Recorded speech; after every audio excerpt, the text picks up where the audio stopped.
Welcome to the Charities Act 2022 webinar. I'm just about to hand over to Claire Morrison, who will be talking about the key developments, because the Charities Act is coming in three parts, not all at once, to give the sector time to adjust, and because there are various formalities that need to be gone through. So without further ado, I will hand over to Claire and I will start showing the slides. Thank you very much, Claire. Thank you, Nick, for your introduction. As Nick has said, I am a partner within the firm specialising in charity law, and I am talking to you today about the Charities Act 2022 and the implication it has for your charity. Nick, are the slides coming up or? Yeah, I think I'm just trying to show them. So here we go. Right, folks, you should see them now. Yeah. Okay, excellent, fine. Off you go, Claire. Okay, that's great. So next slide, please. So this is just well, that was just a very brief shot of the charity sector team. And so basically, yes, as I said, I specialise in charity law, and I'm talking to you today about the Charities Act 2022. Unfortunately, this is a rather dry topic, but hopefully some of the changes made will make things easier for the charities you represent, because the purpose of the Charities Act, as publicly stated, is to make a positive, practical difference to charities and, where possible, to make things easier for trustees. As Nick said, if you have any questions, please leave them to the end and I'd be happy to answer them if I can. And I'm also happy to talk to anyone after the webinar if you'd like to discuss things in more detail. Next slide, please, Nick. So on the 24th of February 2022, the Charities Bill received royal assent, becoming the Charities Act 2022. The Act is coming into force in stages, as Nick said, to allow for the necessary guidance to be updated and other changes to be made, such as to land registry processes. Today, we're going to look at the main provisions of the Charities Act 2022, which came into force on the 31st of October last year, on the 14th of June just passed, and those that are coming into force later this year. So a number of significant changes came into force on the 31st of October last year, and these are set out on the slide there. Next slide, please. So the first thing I'm going to talk about is charity appeals. When a charity makes an appeal, it can be extremely difficult to estimate how much money needs to be raised in order to fund a particular project, and also how much support to expect for the appeal. This leads to charities often receiving insufficient funds in order to carry out a particular project, or more positively, receiving more money than is needed. Knowing what to do with the money raised under both of these circumstances can be complicated. Generally, any problems can be avoided by drafting appeal literature carefully and making it clear that if the appeal fails due to a lack of funds or exceeds its target, the donations received can be used by the charity for other charitable purposes. However, this is not always possible, and therefore charity trustees need to be aware of the new powers given to them by the Act. The changes brought in by the Act relax the rules regarding donations given to appeal which cannot be carried out due to insufficient funds, or appeal which raises too much money. Charity trustees now have the power to apply the money raised for new charitable purposes, subject to certain conditions being met. Charity Commission consent is required if the value of the funds exceeds £1,000, but if the value of the fund is under £1,000, then consent is not required. If an appeal has failed due to insufficient funds, the new power allows the charity trustees to apply the money raised for charitable purposes similar to those set out in the appeal, rather than having to return the money to the donors under the following circumstances. For example, if it the Charity Commission decides it is unreasonable to incur expense in trying to return the donation, or it is unreasonable for the donors to expect the donation to be returned, it doesn't need to be. Equally, if the charity trustees reasonably believe that a donor has given the charity £120 or less in a financial year, and the donor has not made a written declaration at the time of the donation that the donation must be returned should the appeal fail, again, they do not need to return the money. Equally, money does not need to be returned if the charity has not been able to find or identify a donor after taking reasonable steps, which should be agreed with the Charity Commission in advance.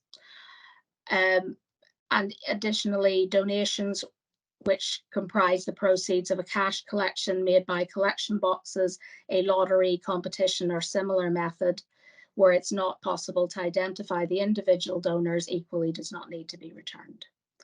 These changes give power to the trustees to determine how best to use the funds raised with Charity Commission consent if needed, and avoid the need to ask the Charity Commission for a CPRE scheme, which was an often complicated device used by the Charity Commission to redirect the funds raised from the purpose of the appeal to a purpose similar to that of the appeal. The Act also removes the right of donors to reclaim their donation within 6 months of a scheme being issued in the event of a failed appeal due to insufficient funds. Next slide. Now we will look at payments to trustees. Charity law is built on the principle that charity trustees cannot benefit financially from their role as a trustee except in very limited circumstances.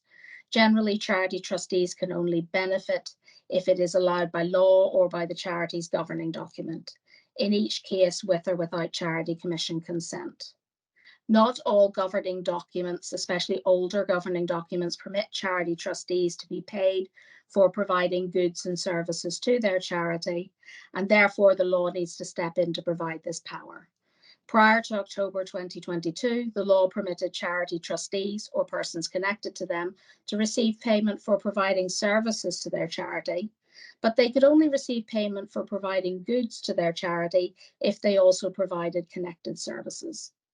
The rules creating this rather strange situation have now been amended to allow charities to pay their trustees for providing just goods, just services, or both goods and services together, as often charity trustees are the best people to provide these to the charity. Happily, this power applies in addition to any other power the charity might have to make payments to a charity trustee. This means the power provided by law can be used irrespective of any express provision in the charity's governing document, even if the power in the governing document is more onerous. Next slide, please.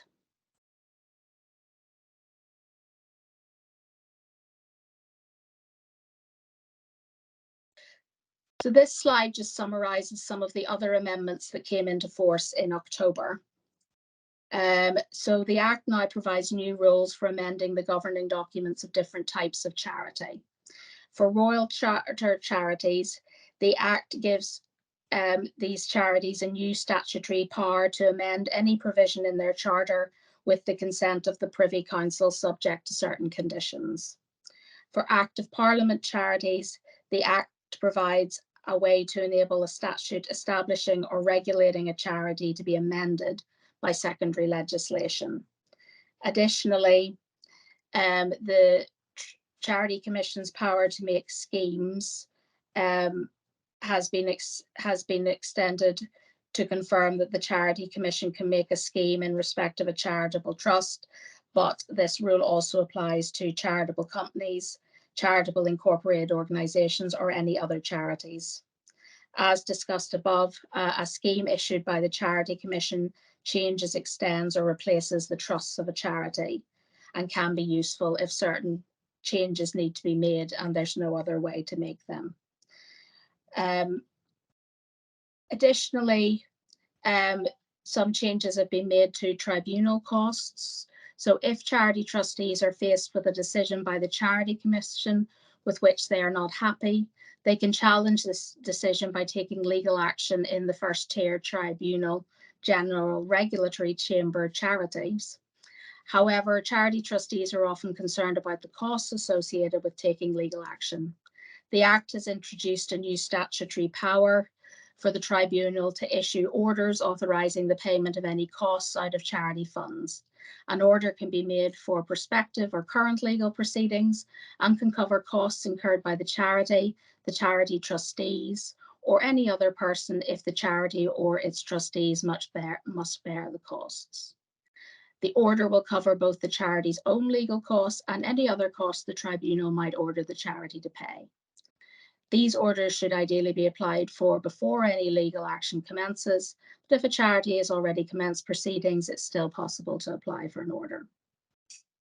Finally, we'll talk about trust corporation status. This rather technical amendment automatically confers trust corporation status on any charity of a charitable trust that is a body corporate and itself a charity.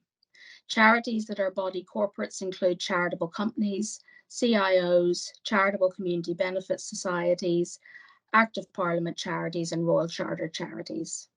This important change means that if a charitable corporate body is appointed as a sole trustee of land or any other property held on charitable trust, it will be a trust corporation for that purpose, which allows it to give valid receipt for the proceeds of sale when disposing of the land, and also properly discharge the retiring charity trustees of the charitable trust.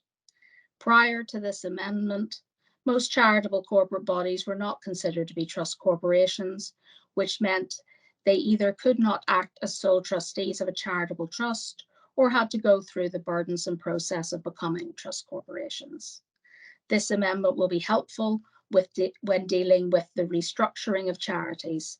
For example, it allows a charitable trust to incorporate and then appoint a new incorporated body as sole trustee of the old trust, which can be used when dealing with permanent endowment or concerns about legacies left in wills, although I'll discuss that in more detail below. Additionally, the Act gives the Charity Commission now some discretion about giving public notice of orders it makes. Next slide, please. So now we're going to move on to the provisions in the Act which came into force on the 14th of June. And again, they're outlined on the slide. Next slide, please.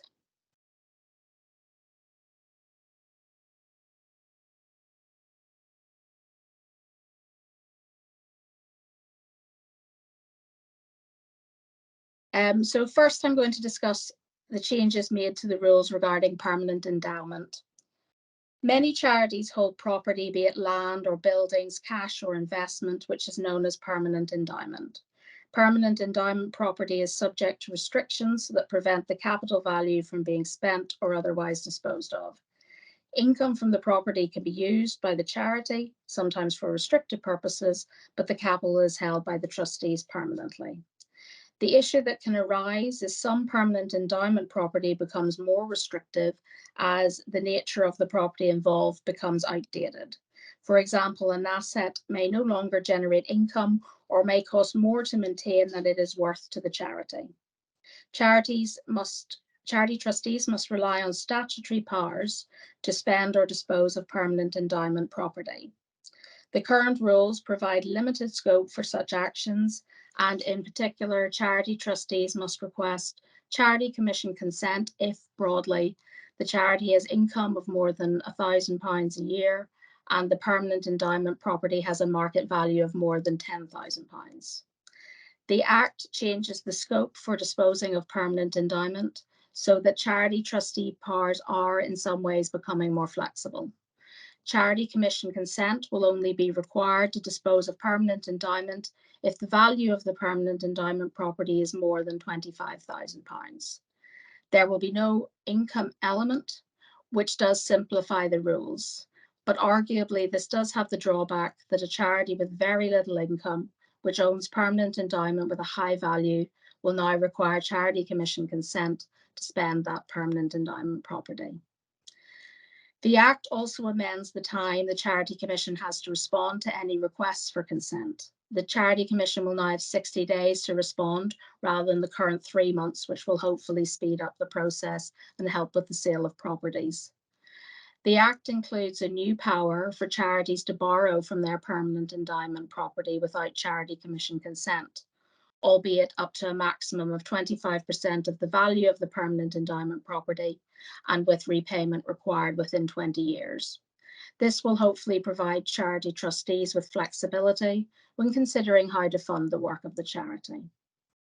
Additionally, there is also a new power to allow charity trustees to make social investments that are unlikely to return a profit for the charity if the charity takes a total return approach to its permanent endowment investments. A total return approach to investments means broadly that both the income and any increase in the capital value of the permanent endowment investments can be spent by the charity trustees. These amendments should give charity trustees opportunities to better administer their charity and carry out their charity's purposes. Charity trustees should take the opportunity to review their permanent endowment property and consider how it is better used to further the purposes of the charity. Next slide, please.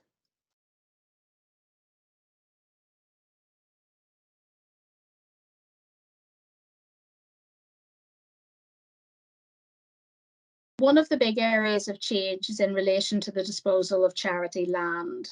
A number of changes have come into force which relate to land owned by charities, and more provisions regarding charity land will come into force later this year. Currently, there are many restrictions on disposing of and mortgaging charity land. Broadly, the restrictions state that a charity cannot dispose of land without the consent of the Charity Commission. However, Charity Commission consent is not required if the charity trustees either obtain advice from a qualified surveyor and consider and follow that advice, or comply with a procedure for granting short leases. The purpose of the restrictions is to protect charities from imprudent decisions regarding such valuable assets and ensure land is only disposed of on the best terms. These restrictions currently apply to all charity land.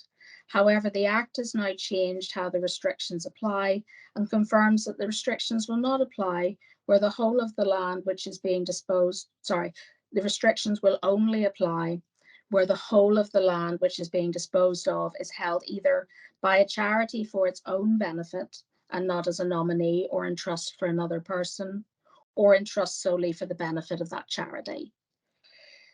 Therefore, the restrictions will apply where a trustee holds land on bare trust for a single charity, land is left to a charity in a will and the executor has appropriated the land to that charity, or a charity owns land as one of several tenants in common but is disposing of only its share.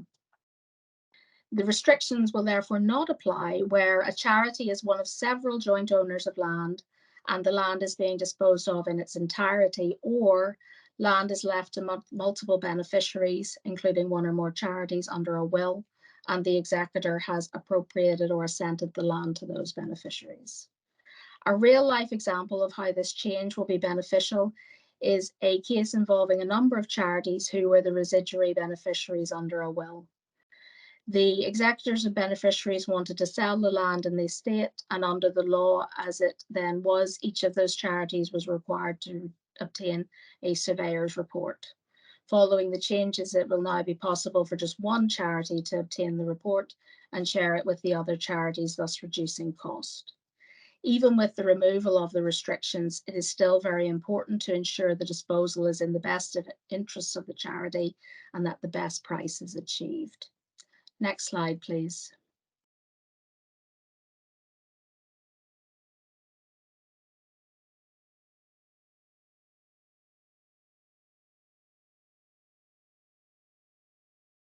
Other changes being made by the Act relate to the surveyor's report, which needs to be obtained in order to avoid the need for Charity Commission consent. Currently, the individual preparing the report must be a member of the Royal Institution of Chartered Surveyors. However, the Act now allows reports to be produced by fellows of both the National Association of Estate Agents and the Central Association of Agricultural Valuers, in addition to chartered surveyors. Additionally, the charity will also be able to rely on a report prepared by an officer, employee, or trustee of the charity if they are not conflicted and have the relevant skills needed to prepare the report. Again, when making a decision, it is important to consider who is best placed to advise the charity fully, as some qualifications provide greater skills and more relevant skills than others. Another change is to the content of the report, which needs to be produced. Previously, there was a very rigid framework for the report, but now the requirements for the report are less prescriptive, providing broad categories of advice which must be included. These are set out on the slide. This gives the person preparing the report more discretion about what information needs to be included. As you can see, the report will now need to cover the value of the land, any steps that can be taken to enhance that value, whether the land should be marketed, and if so, how, anything else that can be done to secure the best terms for the charity, and any other matters the advisor considers the charity trustee should be made aware. This may reduce the cost of the report and avoid unnecessary information being included, but practically this means that the charity is likely to need to be more involved in the process of obtaining the report to ensure that all of the information they need is provided. Previously, charity trustees were required to follow the surveyor's guidance on advertising a disposal of land. They now have discretion when deciding how to advertise a proposed disposal, and even whether they consider advertisement necessary. The Act also removes the requirement for charities to get Charity Commission authority to grant a residential lease to a charity employee for a short, periodic, or fixed term tenancy. Next slide, please.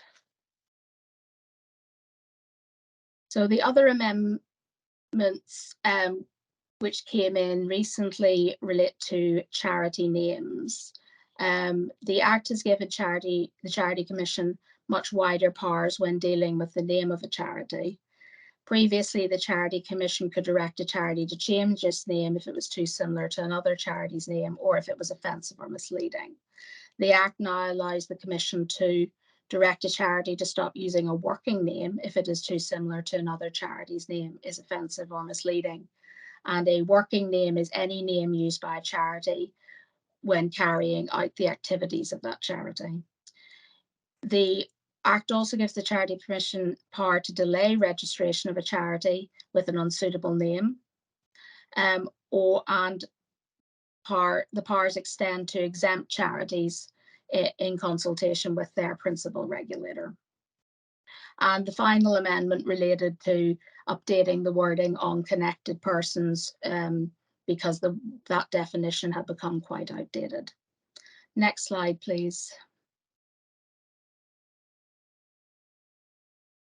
So we've discussed the amendments that are currently in power. Now we're going to discuss the ones which are coming into power in hopefully the autumn.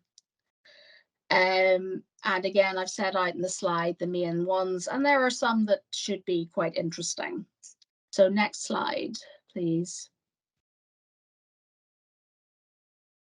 First of all, we'll discuss remuneration of charity trustees. The Charity Commission will be given a new power to authorise a charity trustee to retain a benefit which he or she has already received for work done for the charity, or to order a charity to pay a trustee for work already done, which was not a permitted benefit. An order can only be issued if the Charity Commission considers that it would be inequitable for the person in question not to be paid the remuneration or to be allowed to retain the benefit. When making these orders, the Charity Commission must consider whether, if the person had not carried out the work, the charity would have paid someone else to carry it out, the level of skill with which the work was carried out, any express provision in the charity's governing document prohibiting the person from receiving remuneration or retaining a benefit. And they must also consider whether remunerating the person or allowing the person to retain a benefit would encourage breaches of trust or breaches of duty by the charity trustees. The granting of this power means it is no longer necessary to apply to court in this situation, which should make things simpler. Next slide.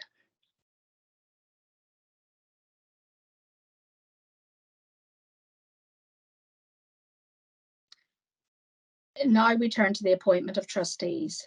The Act gives the Charity Commission a wide-ranging power to make an order ratifying the appointment or election of a charity trustee where there is a possibility that that individual was not correctly appointed or elected. The consent of the charity trustee involved is required for any appointment. When making the order, the Charity Commission also has the power to vest property in the relevant charity trustee and also validate any actions taken by the individual before the order is made. So this power seems very useful indeed. However, whether it will be used much by the Charity Commission is another matter. Generally, the Charity Commission asks charities to rectify their own problems if possible, and very rarely uses its current powers to correct mistakes. Next slide, please. Significant changes have also been made to how charities can amend their governing documents. A charity is not a legal entity in its own right. It is usually established as either a company, a CIO, or an unincorporated entity such as a trust or an association. The Act makes a number of changes to the way each of these entities can change their governing documents and aligns the considerations which need to be made by the Charity Commission when providing consent to certain amendments. Amendments to the purposes of the charity generally require Charity Commission consent. The Act states that the matters which the Charity Commission should consider before giving consent to a change to the purposes of a charity are as follows. The purposes of the charity when it was established, if and so far they are reasonably ascertainable.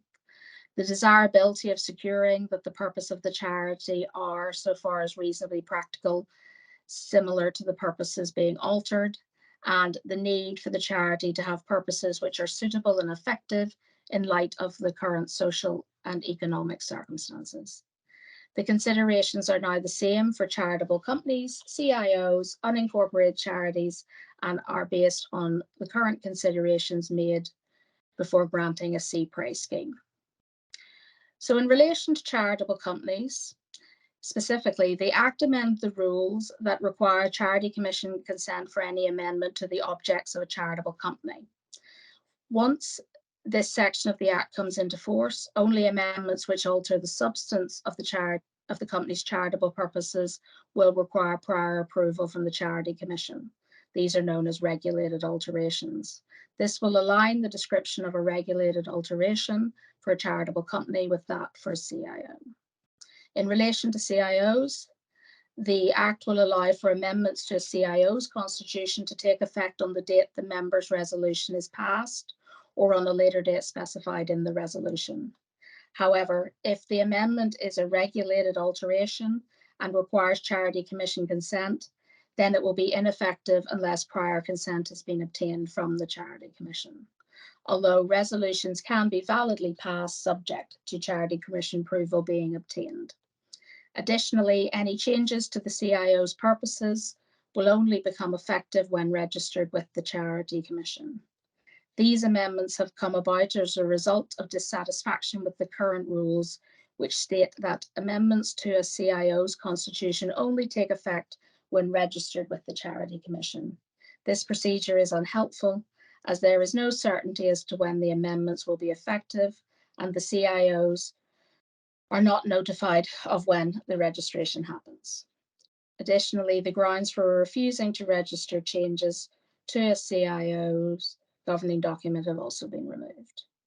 Finally, in relation to unincorporated charities, several powers available to unincorporated charities will be removed completely.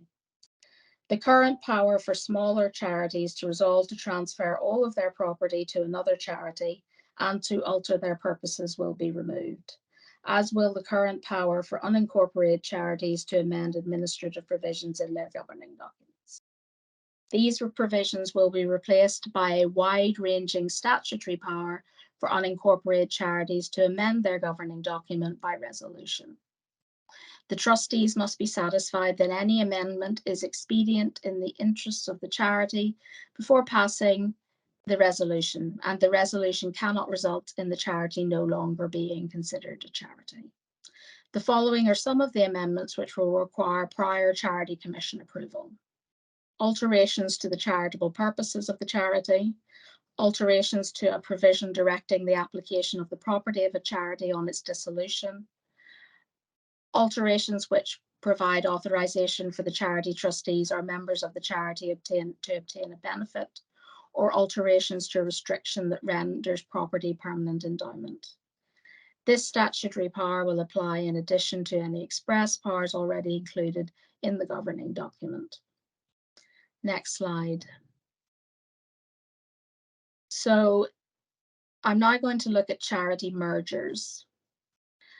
When a charity merges with another charity or incorporates, meaning that it establishes an incorporated charity and then transfers all of its assets to that charity, there is often a concern that any legacies left to the merging charity will be lost, as that charity will cease to exist after the merger. For this reason, following a merger, some charities choose to continue to run as a shell charity to receive legacies. This is not ideal, as it creates an administrative burden and can cause confusion for executors. The Charities Act 2006 tried to solve this problem by introducing the Register of Mergers, which is kept by the Charity Commission. The register contains details of all charities which have merged and notified it of their mergers. If a merger is registered, then any legacy to the charity which transferred its assets will still take effect and be treated as a legacy to the charity which received the assets as part of the merger. However, there is an issue with this. A merger can only be registered if one of the charities has ceased to exist completely.